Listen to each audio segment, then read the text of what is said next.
Terima kasih. Secara umum kami sampaikan bahwa pilkada tahun ini seluruh Aceh itu biasa dan itu sangat baik. Pertimbangan dan alasannya adalah pertama, komitmen, integritas, netralitas dari penyelenggaraan pemilu, KIP, Panwaslik itu sangat luar biasa konsisten dengan norma dan aturan yang sudah disepakati. Kemudian yang kedua, partisipasi masyarakat, dukungan masyarakat itu cukup tinggi intensitasnya. Mereka merasa bahwa pemilu kada tahun ini itu sangat nyaman, sangat baik dan sangat berkualitas, sehingga partisipasi masyarakat di dalam penyelenggaraan pemilu di seluruh Aceh ini, baik pemilihan kepala daerah, gubernur, wakil gubernur, bupati, wali kota, itu cukup baik. Kami dari akademisi, terutama juga dari lembaga pemerintah, Dinas Syariat Islam Aceh, bersyukur dan berdoa mudah-mudahan hasil ini juga cukup baik dan dirasakan manfaatnya oleh masyarakat Aceh secara keseluruhan, sehingga cita-cita membangun Aceh menjadi lebih baik, adil, sejahtera, damai itu terwujud di dalam bingkai syariat Islam. Seperti itu. Banyaknya gugatan yang dikadakan, Bapak menilainya gimana?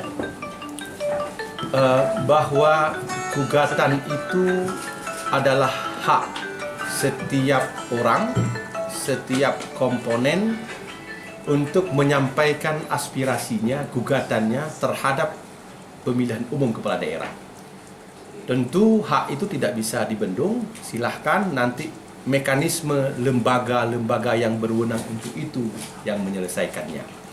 Jadi secara umum kita sampaikan bahwa kegiatan penyelenggaraan pemilihan umum di Aceh ini, pemilu kada di Aceh ini sangat baik, dan bahwa ada yang merasa tidak puas, itu adalah hak setiap warga negara.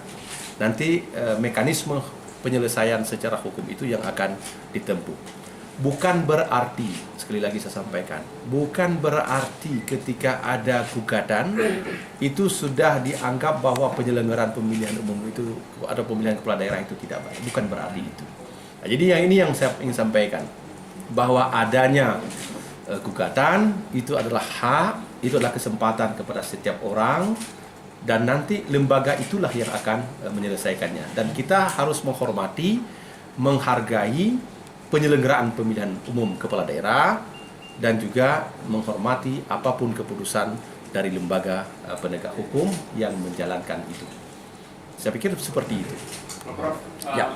Yang menjadi penyebab pilkada kali ini lebih baik dari pilkada sebelumnya, mungkin bisa dijelaskan? Baik, saya pikir pertanyaan itu sangat penting, ya. Pertama, tadi saya sampaikan bahwa integritas, loyalitas, komitmen penyelenggaraan pemilihan umum. Yang kedua yang menjadi penentu dalam konteks ini adalah kerja keras, komitmen juga, ya. Integritas juga, netralitas juga, TNI Polri sangat baik, sangat luar biasa.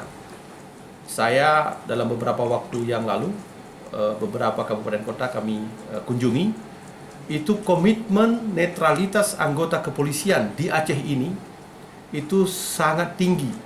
Mereka betul-betul menjaga agar pemilu kada damai ini bisa berjalan dengan baik. Masyarakat merasa ketika aparatur kepolisian ini bekerja profesional, bekerja baik, bekerja punya nilai integritas, mereka memberikan respon dan mendukung kerja-kerja kepolisian dan TNI. Itulah saya pikir faktor yang paling menentukan hingga proses penyelenggaraan pemilu kada ini bisa berjalan dengan baik. Tentu dukungan komponen masyarakat, para ulama, para akademisi, para tokoh-tokoh adat, tokoh masyarakat, itu menandakan bahwa berjalannya dengan baik pemilu kada. Dan kita yakin, kita berharap bahwa apa yang diduga atau dipersangkakan bahwa Aceh masuk kategori rawan, ternyata komitmen kepolisian ini luar biasa sehingga bisa dirasakan oleh masyarakat. Mudah-mudahan kita semua juga memberikan dukungan dan kita berharap agar hasil ini bisa dinikmati oleh masyarakat secara lebih sempurna lagi. Prof, terkait mengenai masalah pilkada di Aceh Timur ya, Pak. Ya. Ini bagaimana Pak Prof melihat dalam hal ini?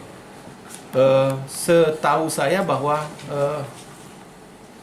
para penyelenggara itu sudah menjalankan aturan yang mereka pegang sesuai dengan ketentuan yang berlaku, bahwa ada di dalamnya perbedaan-perbedaan di dalam melihat hasil pemilihan kepala daerah nanti akan diselesaikan oleh lembaga yang diberi kewenangan untuk itu. Ada panwaslihnya, ada kalau memang tidak puas bisa mengajukan gugatan ke Mahkamah Konstitusi. Dan nanti lembaga itulah yang akan memberikan keputusan akhir terhadap proses penyelenggaraan pemilu kada di Aceh. Saya berharap kepada seluruh Aceh, untuk masyarakat Aceh, untuk senantiasa berdoa agar proses ini terus berjalan dan sehingga kita akan memperoleh pemimpin yang baru yang mampu mewujudkan keadilan kesejahteraan bagi seluruh masyarakat Aceh. Saya pikir seperti itu. Baik, saya menyampaikan bahwa adanya pergantian kepala daerah itu hal yang wajar ya, mekanisme demokrasi, dan kita berharap para pemimpin baru itu nanti akan tetap memberikan perhatian, curahan pikirannya agar rakyat Aceh itu aman, rakyat Aceh itu adil, rakyat Aceh itu sejahtera. Pelayanan publik yang dilakukan oleh pemerintah tentu harus menjadi lebih baik lagi. Nah, kalau ini bisa dijalankan, maka syariat Islam yang menjadi basis untuk perwujudan keadilan, kedamaian, dan kesejahteraan itu sesuatu yang niscaya, mau tidak mau, kalau Aceh ingin maju, ingin sukses, syariah adalah bahagian yang tidak terpisahkan dari kehidupan orang Aceh. Jadi saya pikir itu pernyataan saya, dan saya mengucapkan selamat kepada Bupati Wali Kota terpilih itu. Ya, tentu concern untuk membangun masyarakat Aceh yang bersyariah menjadi salah satu concern yang paling utama dalam konteks itu. Tadi saya sampaikan sepintas bahwa netralitas itu menjadi kunci keberhasilan satu proses demokrasi, karena TNI Polri bukan pemain dalam konteks pemilu kada di Aceh, tapi TNI Polri adalah mengemban amanah negara untuk menjalankan, untuk menjaga, untuk mengawal agar proses demokrasi di Aceh itu bisa berjalan dengan baik. Netralitas, tidak ada keberpihakan, profesional dalam mengemban tugas, itu sudah ditunjukkan dalam hasil yang kita saksikan sekarang ini cukup baik, dan saya yakin bukan hanya masyarakat Aceh, tapi masyarakat nasional dan internasional juga memberikan apresiasi terhadap netralitas Polri dan TNI dalam mengawal proses demokrasi di Aceh itu. Jadi ini menandakan bahwa aparatur negara, dalam hal ini TNI Polri, itu memegang betul komitmen dari atasan, dari pimpinan, sekaligus komitmen untuk menjalankan tugas sebagaimana aturan yang berlaku di dua institusi ini. Saya pikir seperti itu.